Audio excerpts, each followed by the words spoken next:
Greetings and peace, brethren and sistren, wherever you may be tuning in from. This is Baraka Blue, and you're listening to Path and Present Podcast. It's my honor and pleasure to introduce this new episode in which I had a conversation with Philip Goldberg, who is the author of one of my favorite books that I've read in the past couple years, entitled American Veda. And then the subtitle is From Emerson and the Beatles to Yoga and Meditation, How Indian Spirituality Changed the West. And the book is a deep reflection on how Indian philosophy and spirituality and practice comes east and affects the West. But in addition to the historical narrative that he tells, which is very rich and layered and really well researched, what really makes it a classic for me is that he has a lot of reflections, deep reflections on what happens when a tradition from the East comes to the West, and what things take, what things don't take, what approaches work, what don't work. How is a tradition maintained, and how is it transformed or adapted to meet certain circumstances? So that's one of the topics that I am very much interested in. So when I read the book, I was highlighting and underlining and circling. There's a lot that I took away from it. So I'm happy that I was able to speak with him. And hopefully in the coming months, we can have other authors of some books that were influential on myself on the podcast. So thank you for everyone who has supported the podcast. Please subscribe on iTunes if you haven't yet. Then you can get each episode directly on your phone or whatever device you listen to podcasts on. And if you like the podcast, please do comment, subscribe, rate the podcast. That helps it kind of grow in the iTunes charts and helps more people know about it. Of course, just word of mouth. It's been beautiful to watch the podcast spread over the past few months. And a lot of that most of it is just word of mouth. So if you like it, if you find some benefit, then please do share. And then if you wanted to support the podcast financially, you can through Patreon. And Patreon allows you to give a small amount or an enormous amount, whichever you please, monthly. And it makes it real easy for you. So the link to the Patreon is on our SoundCloud, soundcloud.com/pathandpresent. And that's about all I wanted to say before getting into this conversation. So I'm sending light and love to all beings, and thank you for tuning in, family, global family. We're honored to have this guest, Philip Goldberg. Bismillah. Assalamu alaikum.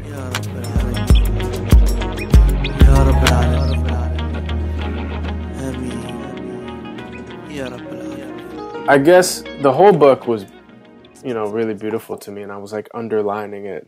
A lot of like epiphanies, like yes.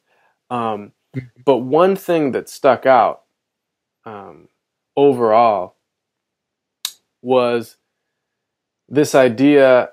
You talk about you don't just have a history, but you really get into some reflections and some analysis of what is successful when a tradition of the East comes West.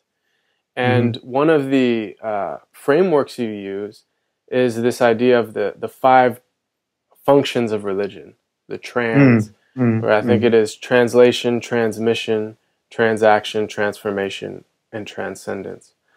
So maybe you could just explain a little bit about those categories and how that kind of applies to Vedanta or Hindu or Indian philosophy coming to the West.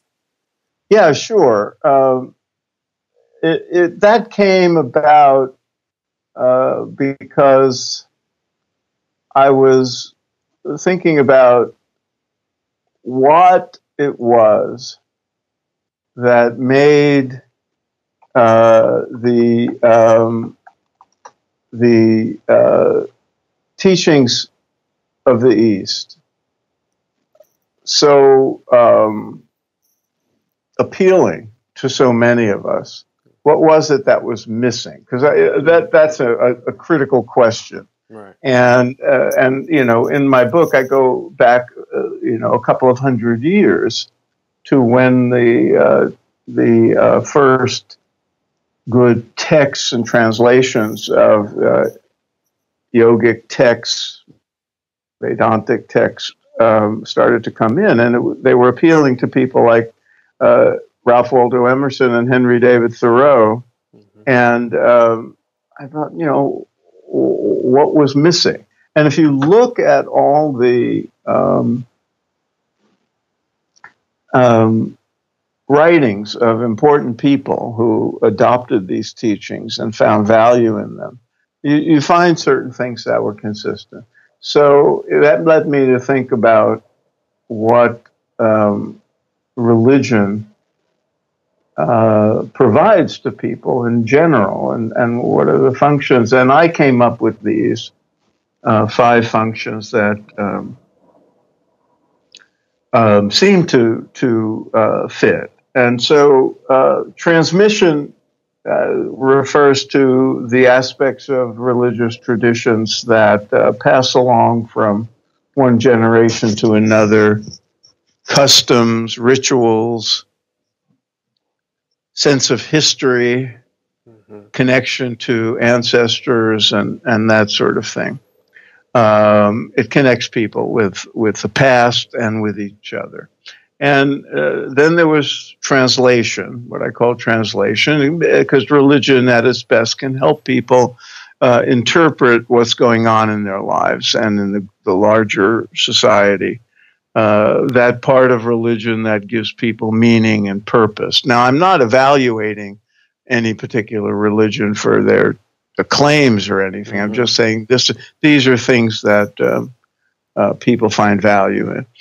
And then there was what I call transaction, which was one thing religions do well is to create a sense of community for people and provide guidelines for how to conduct yourself in the world, mm-hmm. morals, ethics, and that sort of thing. Then there were 2 aspects of religion that you don't always find, and that I felt the Eastern traditions were particularly good at. And that one is transformation. Religion at its best should change people. It should your engagement with a religious tradition presumably changes you for the better. And in certain ways, most religions do that. Mm-hmm. But the degree of transformation, the level of transformation, and the purpose of transformation is particularly well articulated in the traditions of the East that came to us, mainly the yogic traditions of Hinduism and the Buddhist traditions. And the final of the 5 was transcendence, and that yearning we all have to expand the way we normally experience ourselves and life and transcend boundaries, transcend the boundaries of the ego and the personality, and connect to the transcendent essence of the world beyond the senses, beyond the mind. Mm. And it is that element of transcendence which in turn produces great transformation. Mm. That I felt was the most appealing aspect of the Eastern traditions to most people. There are many other things that appeal to them, But that element is what I think was most lacking in ordinary mainstream religion, and that most people were drawn to. The other element of that is, and it fits into this model of these 5 functions in certain ways, is that the philosophies that came here, the way they were articulated by the gurus and writers who transmitted the teachings, held up rationally to what we know from science and history objectively. And it didn't require believing in anything that contradicted reason or logic or what we know of the world. So those were the kind of phenomena, the kind of elements that I think made the transmission of these teachings to the West successful. Does that make sense? Yeah, absolutely. Yeah, I think, there's so much there.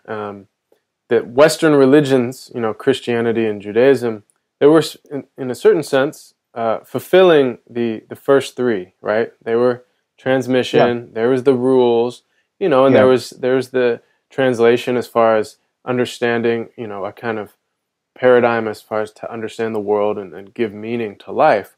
But somewhere along the way, they had lost, or at least de-emphasized, shall we say, the kind of spiritual transformation and then the transcendence, or the kind of mystical, experiential knowledge of God, or the ultimate reality.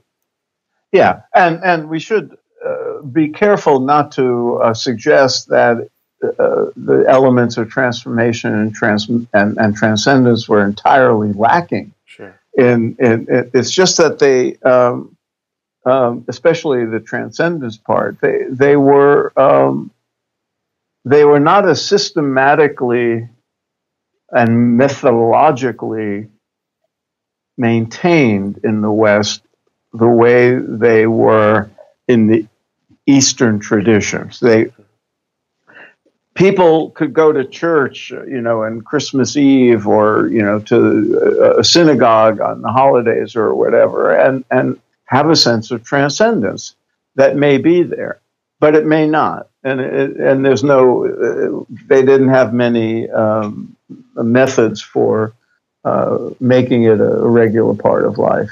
And so, therefore, the inner transformation, the Western religions have changed people's lives for the better in terms of their outer behavior and their ethics and morals and so forth. But it doesn't necessarily transform their consciousness in ways that the yogic traditions and Buddhist traditions and all the mystical aspects of all the religions really emphasize.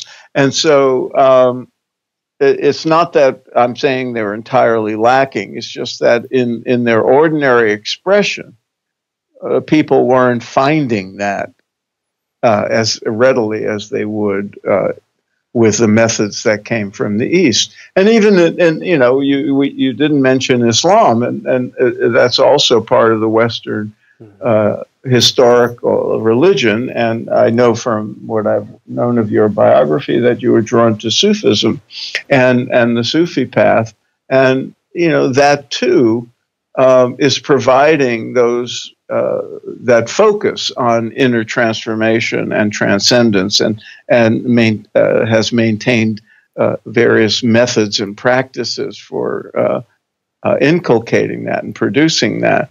Whereas ordinary mainstream conventional Islam might be lacking it for most practitioners. Right. And similarly, and it's also true, to be perfectly honest. I mean, it's also true of Hinduism and Buddhism as practiced by ordinary people in Asia, where the religions have become less oriented around inner practice, for the everyday person. So you have that sort of normative everyday religion, and then you have the religion of the real seeker, who could take any religion and find its mystical and contemplative elements and take it deeper. And that's what the traditions of Asia have maintained well, and that's what they emphasized when they came to the West. Yeah.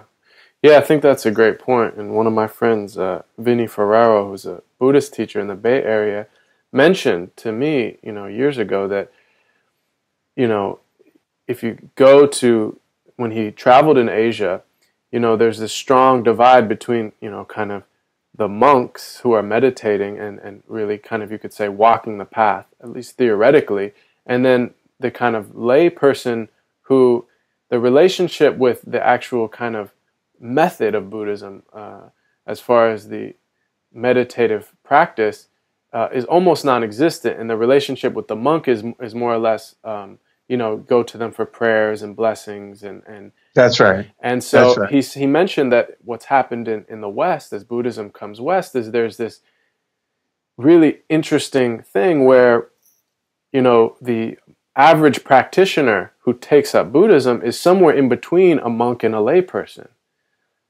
a hybrid almost. That's right, and that's very true. And you see, if the people I emphasize and profile in American Veda, the famous gurus who came here, they were very conscious of not trying to replicate everyday Hinduism from India in the West. We would have had no use for that. People didn't want to be Hindus. People didn't want to, they weren't going to be. Now we have Hindu temples here in America, but we only have Hindu temples in America because we have citizens who are from India. And like other immigrants, they built temples in the form they're familiar with.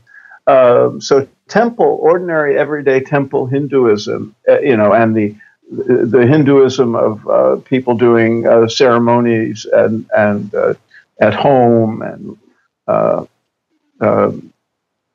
doing rituals aimed at the deities and so forth. That was a minor part of what came to the West and was not emphasized because there would not have been a receptive audience for it. So they emphasized practical methods of meditation and yoga and that what we're now so familiar with, and a way of presenting the philosophy. In the case of what I emphasize in my book, of Vedanta, that could be articulated in ways that would appeal to the Western mind and make sense to the Western mind. And that's very different from everyday Hinduism. Not that it's entirely lacking, but the everyday Hindu in India doesn't necessarily avail himself or herself of that, just as the rituals that were handed down, and doesn't necessarily go into depth in the interior work of meditation and so forth. But they do it more so than the average Christian or Jew does in America with their tradition. Yeah, I think that's really a great point, and I think there's such an interesting parallel here because, in some ways it might not be a one-to-one correlation, but there's a lot of similarities, in the sense that Vedanta is to Hinduism what Sufism is to Islam in many senses.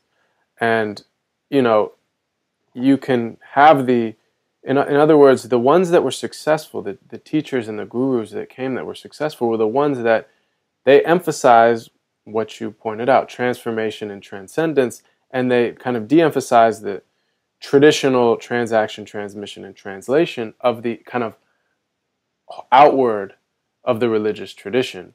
And there's an amazing story of Inayat Khan, who was one of the early teachers of Sufism, who actually came from India.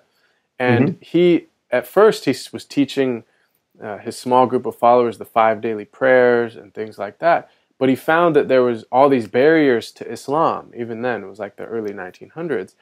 But then he started to see that this kind of theosophical school had spread. And so if he was to articulate the similarities of Sufism with, theosophy, then he would actually find a fertile ground. So he kind of de-Islamicized his Sufism and universalized it so that it could speak to the group of spiritual seekers that were there in America about 100 years ago. And I think maybe you could speak to the parallels with the early gurus that... Well, you articulated it really well. I think one of the key factors in the success of some of the early teachers who came, if you look at the chronology of it, you had people like Emerson and Thoreau, but they're the famous ones, but a lot of other people, mostly intellectuals, becoming fascinated with Indian philosophy as they found it in books. I often joke that when Thoreau was at Walden Pond for those famous 2 years, he had a copy of the Bhagavad Gita that he had borrowed from Emerson. And he, in writing about it, helped make that Indian philosophy and the Gita well known in the world. But there were no yoga studios in Concord, Massachusetts at that time. Now there are probably a dozen of them. And so they were mainly reading philosophy and somehow maybe improvising meditation techniques from what they read. Then you had the influence of especially Emerson was very great on what came to be called the New Thought movement, which started in New England and spread, and that included theosophy, which was at one point the most well-known of the New Thought world, and in many ways separate from it. But there were a lot of theosophists and a lot of people in Christian Science and the Unity Church movement and other New Thought movements in the late 19th century into the early part of the 20th century. They still exist, but they're small percentage of the population now. And that they constituted the prime audience for the gurus who came, starting with Swami Vivekananda and then the others. They were ripe from all their reading and then the work of people like Madame Blavatsky, who started theosophy, who drew from Hinduism and Buddhism and all the esoteric Western thinkers as well. So it's very parallel. And I'm glad to know that about Inayat Khan. I didn't know that little piece of his story, but this comes into the category of adaptation. I give a lot of talks to yoga groups and people who want to know more about this history. And one of the things that's very important for people to understand, and for the people representing these teachings in the modern world to understand and utilize, is that these teachings always have to be adapted. Esoteric teachings, ancient teachings that work, have to be adapted to the time and place that one is in at any particular moment in history. It's always been the case. And it's that way with every tradition, and just as it is with technology and art and all the other forms of expression.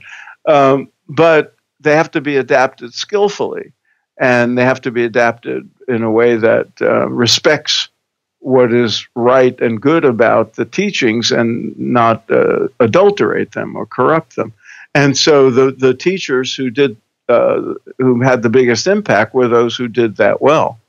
And regardless of which tradition it was, you now have an upsurge in America of Christian mysticism and Jewish mysticism, and more interest in Sufism, and because those some people are adapting them well to the modern world.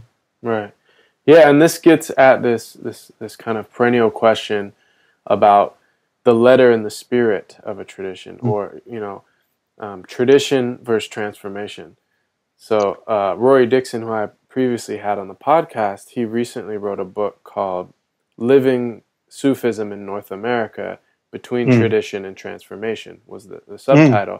And I think you would really like it. It reminded me of your book. There's a lot of parallels. But,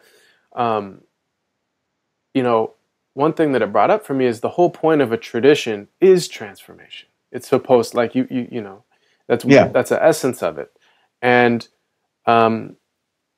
however, there's a balance, because every tradition starts with an individual who has, an experience of transcendence, an awakening, an opening, and then attempts to, explain that and model that and transmit that to his followers.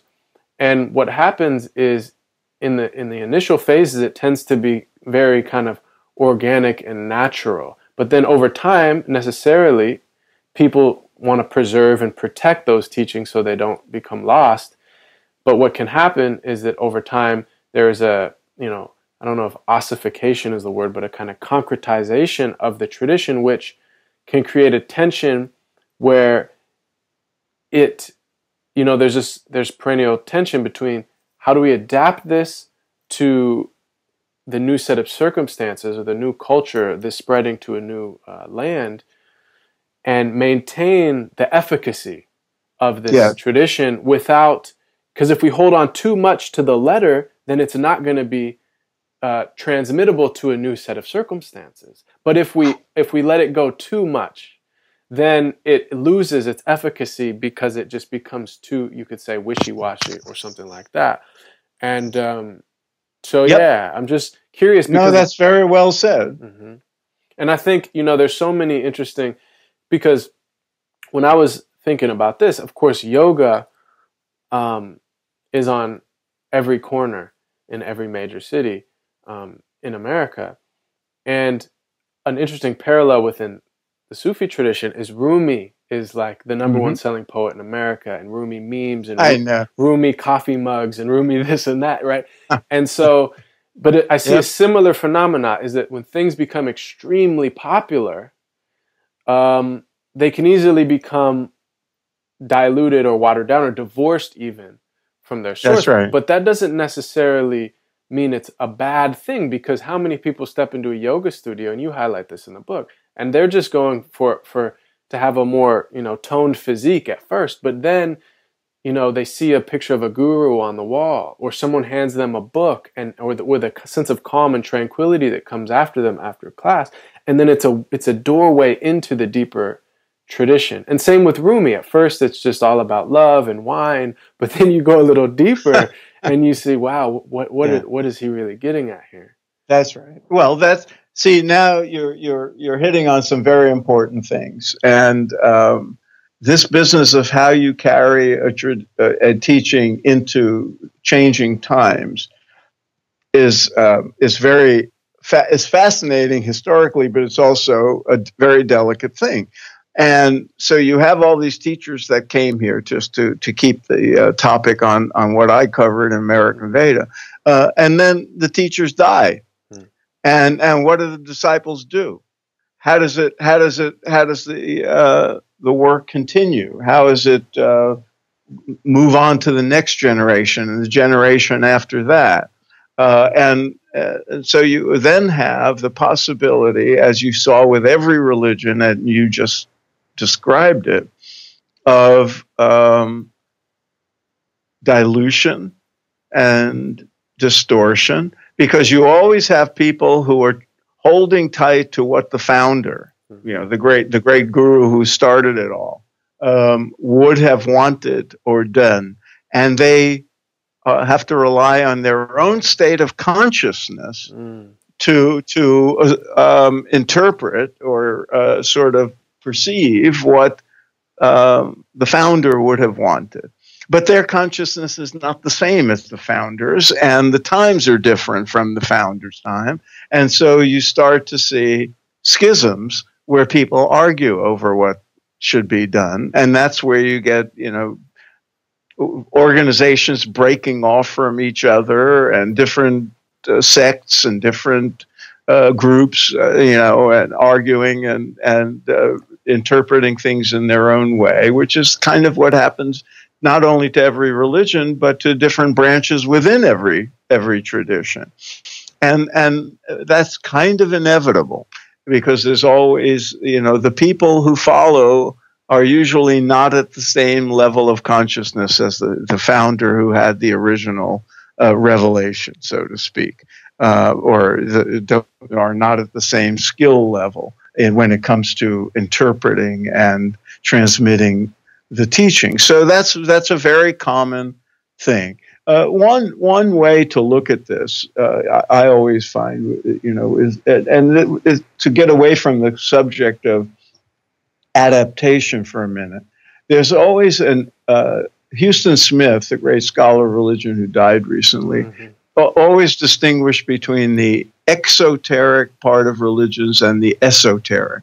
The exoteric are the parts that I described in those first of the 5 functions, the first 3 of the 5 functions, the outer stuff, the rituals, the customs, the belief systems, and all that, where there's a lot of differences. But then you have the esoteric, the inner practices, the inner transformation, the inner transcendence, and that's where you find the essence of the teachings and the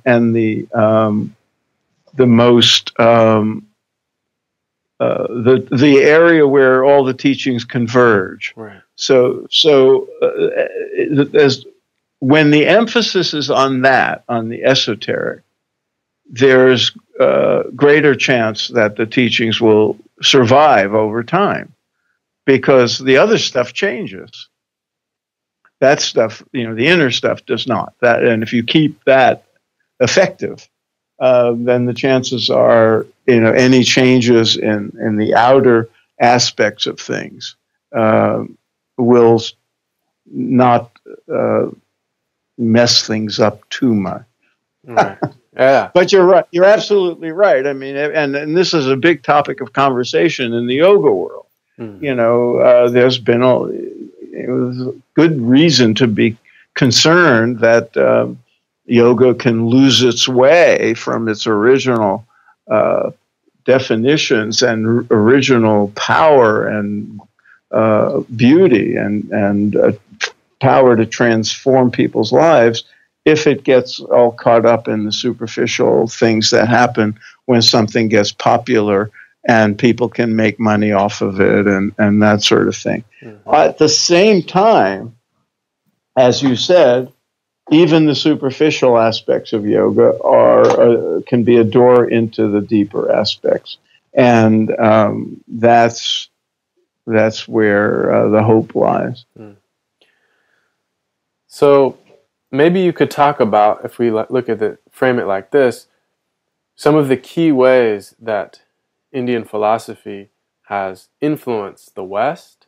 We talk about ideas like nirvana, enlightenment, reincarnation, karma. But then on the other hand, you mention ways in which America has changed Indian philosophy when it comes to these lands. So you, for instance, one example that stuck out in the book is you talked about the different relationship between guru figures. In the East, it traditionally was something different, and there's been a lot of negotiations in the West on what it means to have, a lineage and a guru with Westerners. So maybe you could talk about those parallels. Yeah.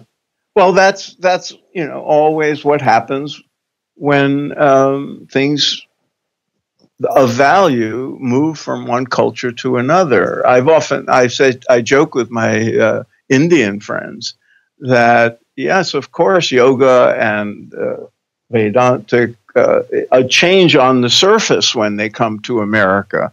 The whole the structure of a yoga studio kind of thing was, wasn't done like that in India.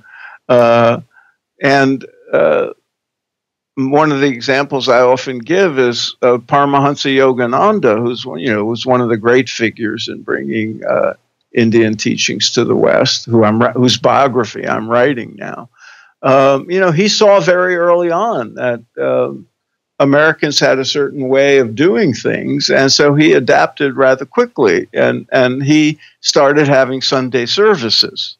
That and to this day, if you go to one of the organizations in his lineage, on a Sunday morning, it'll look like a church service, but it's Vedanta. The philosophy, the idea is Vedanta. Even if somebody there's a person behind a platform, and people sitting in rows of chairs or pews, there's certain. The outer forms were adapted, but the essence of the teaching is pure Vedanta, as it always was and always will be. So it's not that the West changed the teachings. It's that it adapted the teachings to forms that make sense in the West. And so, or that fit the Western lifestyle. When I first learned to meditate in 1968, after the Beatles were in India and I took up transcendental meditation, I paid a fee for a course. That was very controversial at the time, because, that's not the way things are done in India. Just like Yogananda, there's no Sunday morning services in Indian temples. It's not like that, although some now have that, because they've adapted the Western workday routine, and so things on the outer level adapt. And I joke with my Indian friends that when Indians discovered the technologies that were created in America, they adapted them to the Indian lifestyle. So they adopted the technology of movie making and created Bollywood. They didn't just make Hindi versions of American movies. They adapted it to their own art forms and their own culture. But they use the technologies, just as we use the technologies of consciousness transformation that came from the East, and the frame, the intellectual, the understanding of what they are, and have adapted them. So Hatha Yoga sort of came on the heels of the. It was always here. I mean, there were people teaching yoga as we now know it, Hatha Yoga asanas, for over 100 years. But the big yoga boom of the last 20 or 25 years came on the heels of the aerobics movement and the aerobics craze. So a lot of that took on the similar form. And what's interesting is now you have Western-style yoga studios in India, and so that's a common thing. And as long as the teachings retain their integrity, the outer forms can change in a way that makes sense and makes it available to more people. There's a kind of democratization that goes on in America.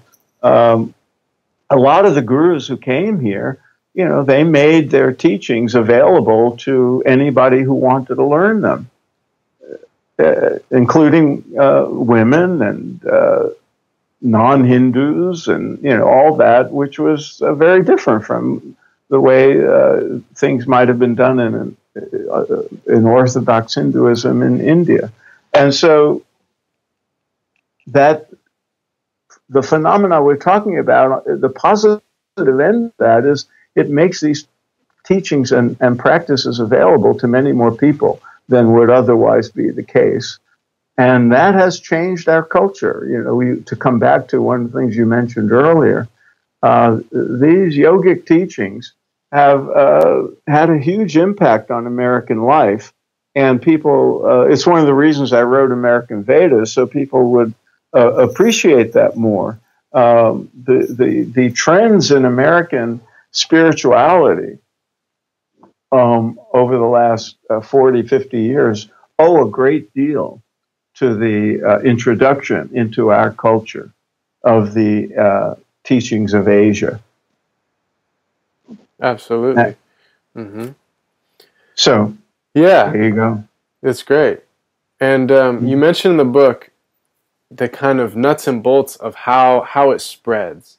And you mentioned one level was the kind of academic engagement, but then the kind of floodgates opening are with the arts. And you mentioned the Beatles, and you had a quote there about, you know, the Beatles going to India being one of the most significant religious pilgrimages in the history of mankind, because all of a sudden, you know, the biggest pop band ever is, you know, on every major newspaper that's showing them with a guru. And this really takes it out of just a niche, you know, seekers and academic to pop culture. So maybe you could talk a little bit about the academic sphere, then the arts, and how that spreads. Well, I'll expand it even a little further. One of the things I do in the book is, you know, people are familiar with some of the gurus who came here, but what I pointed out is the teachings appealed to a large cross-section of Americans. Some of those Americans were people of prominence, and those people absorbed the teachings themselves, integrated it into their own field of expertise, and then became transmitters of those teachings, sometimes in very explicit ways and sometimes in very subtle ways, where people were absorbing the essence of these teachings and not even realize it was anything having to do with India or spirituality.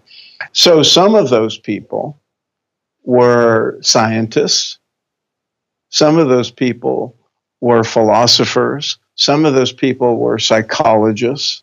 Some of those people were scholars of religion, or in the case of someone like Joseph Campbell, a scholar of the world's mythology.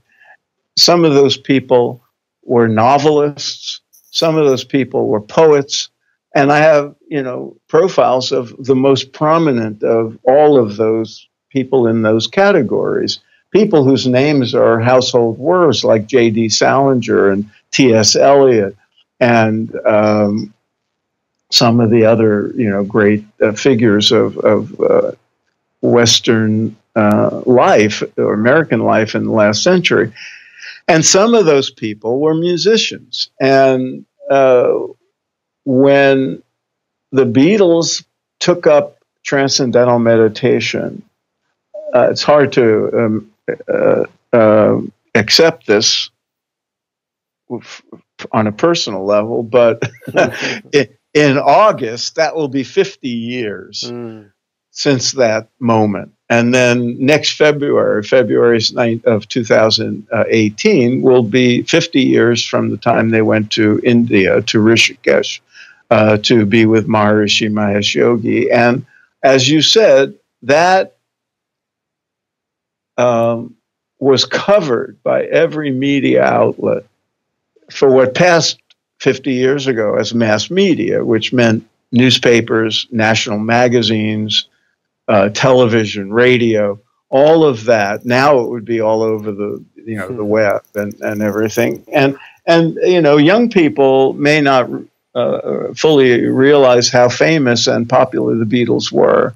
But I always say, if you take Beyonce and Justin Bieber and then multiply them by 10, it would be something like what the Beatles were in the late 60s. And people just, it opened the floodgates. Overnight, people knew what a mantra was. People knew what a guru was. People knew there was a place called an ashram. There were, and that the main thing was they realized that that India had something to offer.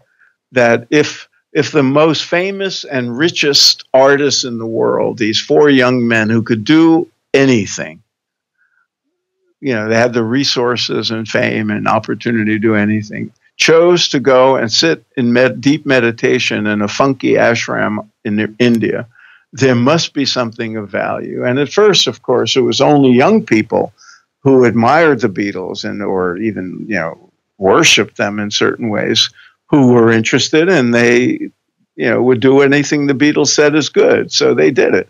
And that put meditation on the map in a big way, in a mass way.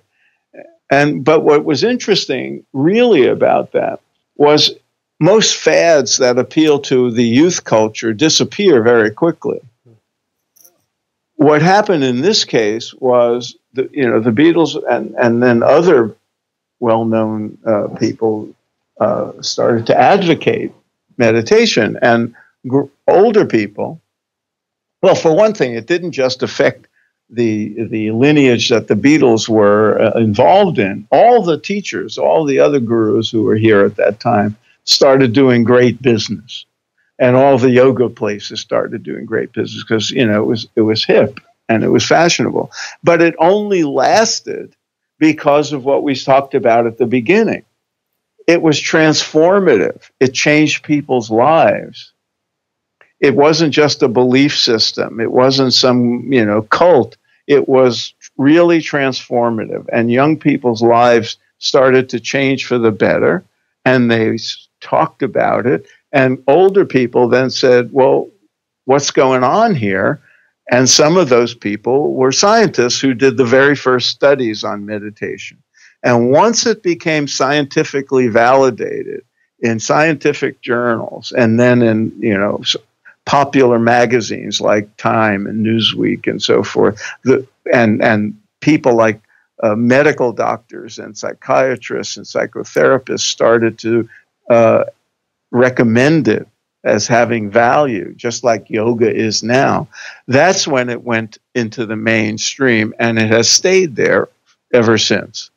And that's why the Beatles moment was such a transformative one and such an important one. I do presentations just about that, about the Beatles, and I do it, with multimedia and sometimes when I can with a live band.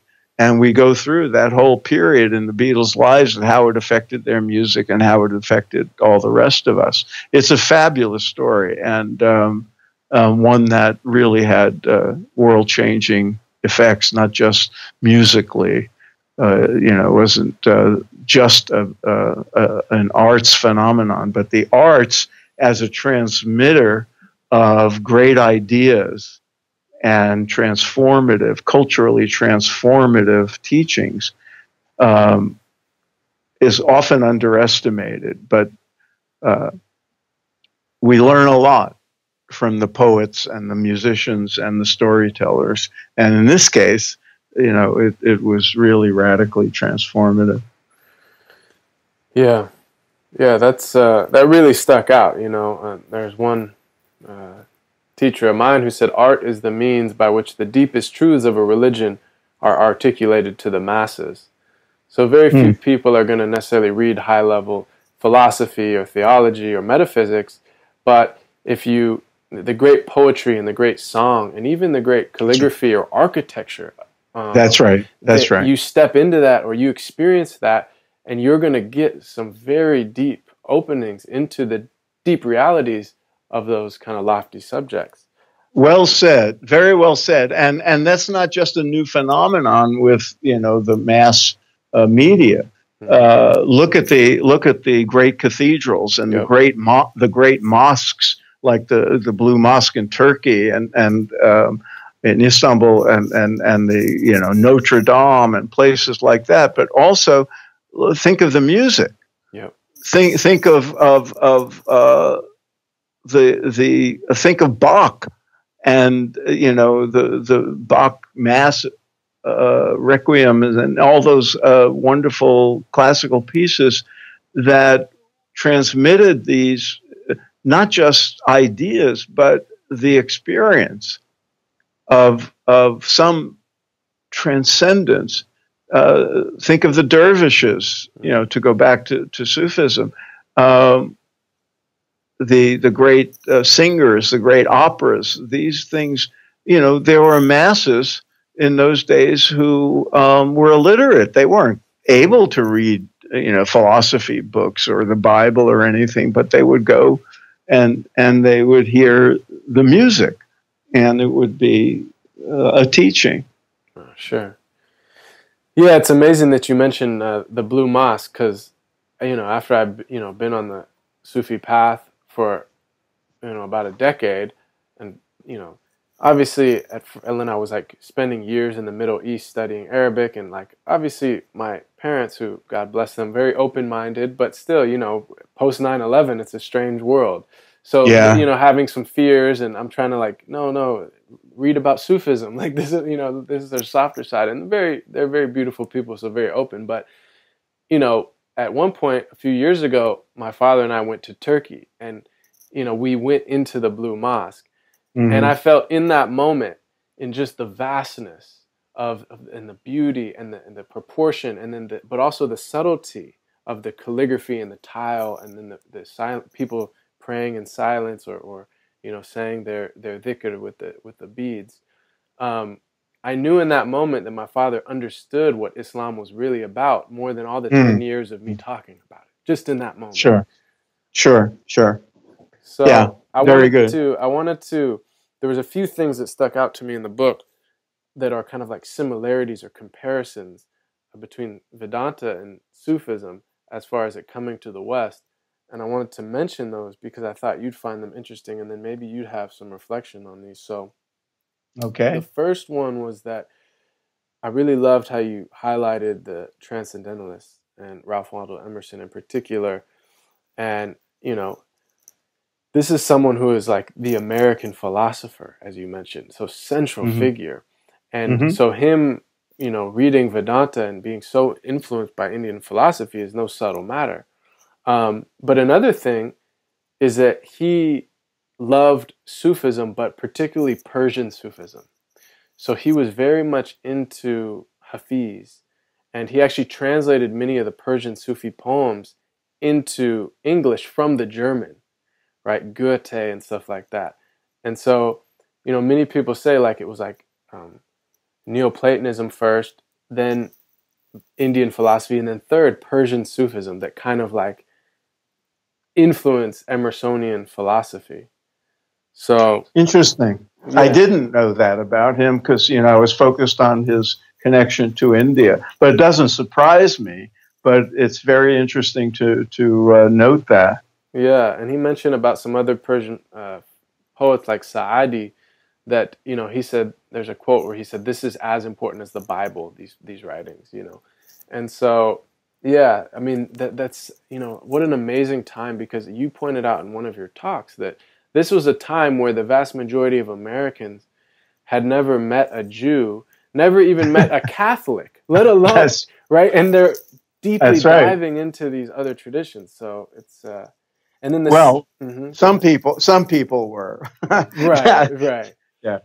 Important people were. There were some very important people. So then the second, point was, you mentioned the Parliament of Religions in 1893, when the first, you could say, living representative of Indian philosophy comes in Vivekananda, and this is a huge event and really introduces this tradition to Westerners. And what's interesting is that at the exact same parliament, this was like kind of the first introduction of Islam to the West as well, because there was one representative of Islam at that Parliament of Religions, and it was Alexander Russell Webb. And he was actually an American convert. He was the consul of the Philippines. And so he actually came, and I think he even petitioned the Ottomans to like build like an Ottoman tent there and all these type of things. So it just made me wonder if they met, or what that conversation would have been like. Yeah, wouldn't that be nice to know? Amazing. But of course, it wouldn't have been Vivekananda's first Muslim. Right. Exactly. I mean, there he was in Calcutta, growing up there, and his teacher Sri Ramakrishna famously dove deeply into Islam when he was sort of experimenting, and There were Muslim teachers. There's a great tradition of Sufism in India, which sort of blended yogic elements and Vedantic elements with the Islam that had come from the Middle East and mostly Persia. And they probably would have gotten along famously. But I'd love to, look into that. I may have to ask one of my Vivekananda experts. Well, one of my teachers, an influential American Muslim teacher, he actually wrote a biography of Alexander Russell Webb too. So I'll try to get you that book. Maybe there's something in there. Well, take a look in it and see if he mentions Vivekananda. Because Vivekananda emerged as the superstar of that parliament. But as you said, he wasn't the only Hindu. And there were Buddhists and Muslims as well. It was mostly, Protestant Americans, but that's fascinating. And then the third comparison that I noticed was that, and we kind of touched on it, is that in the early 1900s, you have Yogananda and Inayat Khan, who are these two kind of pivotal figures who come with, Vedanta and Sufism, both from India. And they, in a very similar way, they start selectively presenting the tradition in a way that speaks to, the theosophy and things like that, and just the spiritual seekers. And I wonder if they met. Me too. I really do.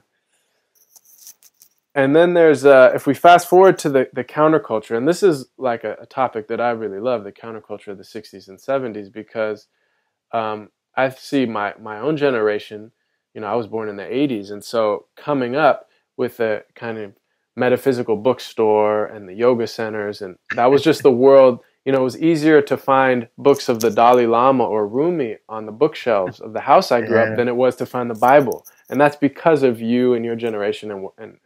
And so now, as I get older and I'm reflecting on my own journey, I see that period as so pivotal. But you mentioned that "Be Here Now" was like kind of the Bible of that counterculture hippies, and obviously there's so much interesting to talk about there. But one thing that's interesting is that the actual editor and organizer of that book was named Steve Durkee, and he also founded the Lama Foundation. And he is a very interesting individual, but he was very close with Richard Alpert. And so then when Richard Alpert went off to India to become Ram Dass, what's interesting is that, then that book was compiled, but Steve Durkee would go to the Middle East. He went to Jerusalem, actually, and met Sufis there. And he would become Nuruddin Durkee. And so he became a Sufi Muslim. And he came back to the Lama Foundation, and he, because the Lama Foundation obviously is very kind of like ecumenical, it's open to all the different spiritual teachers. So, but he wanted to create a Muslim-specific center, and so he created something called, I think, Dar al-Islam. He got a bunch of money from the Middle East and created a really beautiful center in the Middle East. I mean, in New Mexico. But then there was some drama that happened because I think the funders from the Middle East found out it was a bunch of Sufis, and they were kind of more exoteric Muslims that were not supportive of that. So the money dried up. Anyway, it kind of there was that. But then even more broadly, I know many of the elders in the Sufi community in America have talked about their journeys, and they were people that also turned east for spirituality. And I guess the easiest way to get to India at the time was to take a boat to Istanbul and then go kind of on the train, the Orient Express, right? So, but it's interesting, you're crossing through Turkey and Iran and Afghanistan and Pakistan before you get to India. These are all Muslim countries. And many people, these kind of long-haired hippies who were going to India to find a guru, they spent significant amount of times in these Muslim countries, which of course now many of those countries, they're harder to travel through, but at the time they were very open and very traditional. And so many of the people that were actually going to India to find a guru found a Sufi sheikh and became Muslim and took the path along the way without even setting off with that intention. That's fascinating, and a whole lot of people, and most of them traveled overland from Istanbul over, through those the Khyber Pass and so forth, and an awful lot of people mixed them too. They didn't necessarily become Muslims in a formal way, or become Hindus or Buddhists, but they drew from what was appealing to them from all those traditions. So you have people like Lex Hickson, yes, in the 60s, who was a sheikh and a part of a Sufi tradition, and also, a Vedantist who wrote the wonderful biography of Ramakrishna. And so you had a lot of people, I wouldn't say mixing and matching, because that sounds trivial and superficial, but finding something of value in all of the traditions, the mystical traditions that have transformative practices and transformative teachings. I'll bet you a lot of the people who have made Rumi so famous are also yogis. Yep, and actually that was another point I was going to make about this counterculture. So one of the main Sufi teachers that came a bit later in the 70s was someone named Guru Bawa. And he was from Sri Lanka, and he was a very, amazing and powerful teacher, and he was in Philadelphia. And actually, people called him Guru Bawa because this was the time of gurus, but he was actually a Sufi sheikh. And he said, call me Guru because titles don't matter. That's great. And so you have this Sufi sheikh going as Guru Bawa, and he had a huge effect on Sufism in America. As far as the second half of the 20th century, he was probably the most influential individual, and he's buried. He has a traditional kind of like Indian grave site with a big dome outside of Philadelphia.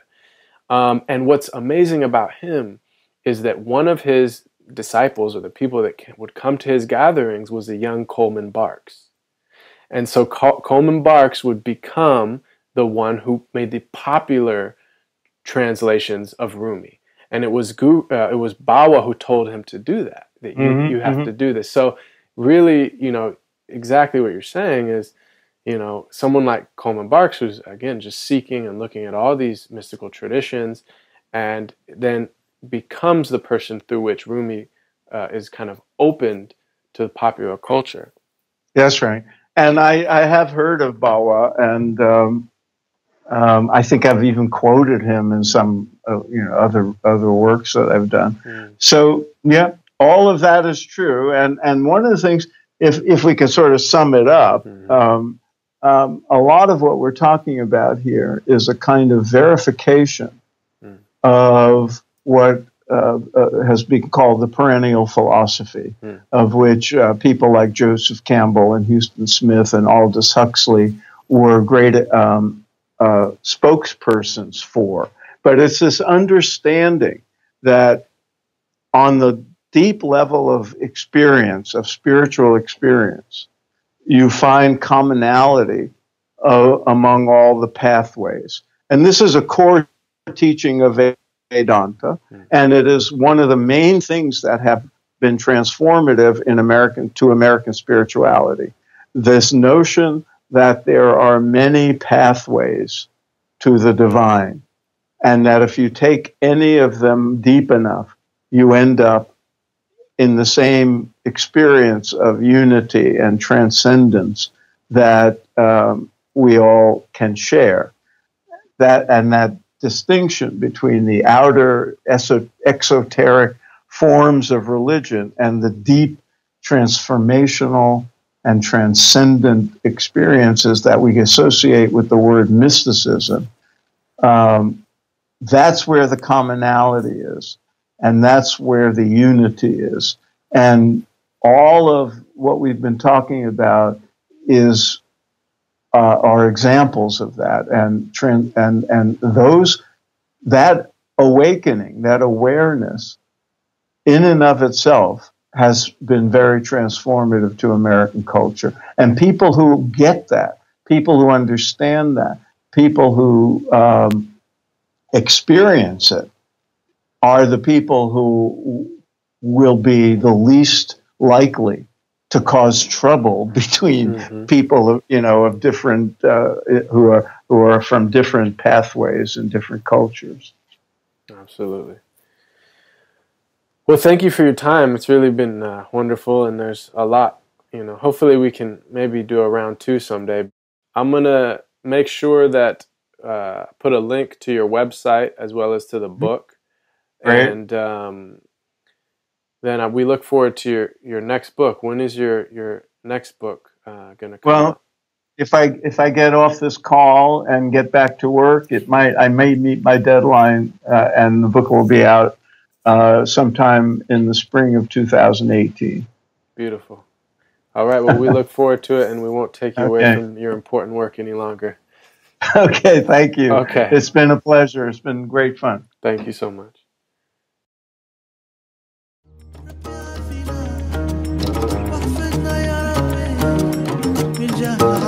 Thank you for listening to Path and Present podcast. If you want to support the podcast, you can do so in a few ways. One is word of mouth. People hear about the podcast mostly from people like you who listen and like it and say, I know someone who would connect with this, or who would feel this, or who would enjoy this subject matter. So continue to share with your family and friends. Secondly, you can subscribe, rate, and comment on the iTunes page of Path and Present. Subscribing means that the podcast each episode will come directly to you when we release it. And rating and commenting means that it will grow and come up in the iTunes rankings, which will allow it to be available and seen by more people. And then lastly, you can support financially on Patreon. Patreon is a site which allows people to give a small amount monthly to support art or any type of content. And we have a Path and Present page on Patreon. The link is on our SoundCloud page, SoundCloud/Path and Present. And you'll find the Patreon link there. And yeah, you can support there, and we're greatly appreciative of it. I guess lastly, keep us in your prayers, your positive thoughts, and your moments of remembrance. And thank you for tuning in and being part of the global Path and Present family. One love.